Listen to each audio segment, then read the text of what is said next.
кеңес кезеңде адамдар екі категориямен ғана ойлайтын, дихотомиялық ойлау.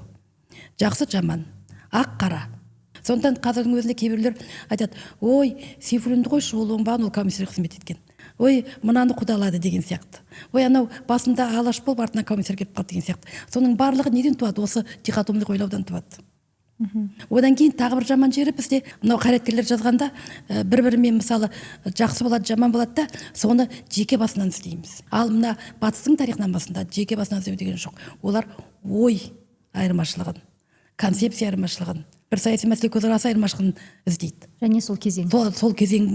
Сол кезең тұрғысынан қарайды. Уже қаншама уақыт өтті, архивтер ашылды, деректер бар, басылып шығып жатыр, біз бүгін бәрін білеміз. Сондан біз бүгін айтыламыз, ой жоқ, коммунизм жақсы емес, біз оны жақтамаймыз деп. Ал ол кездегі адамдар ше, әлі болған жоқ қой, жаңағы коммунизм жақсы жаман екендігі ешкім әлі білмейді ғой. Жаңа басталып жатқан жоқ па? Сондықтан ұлтыма жақсы болса, қабылдайын деп қабылдаған болар мысалы. Көбі солай қабылдады ғой енді. Сондықтан жаңағы кімге де баға берсек, сол күннің тұрғысынан беруіміз керек.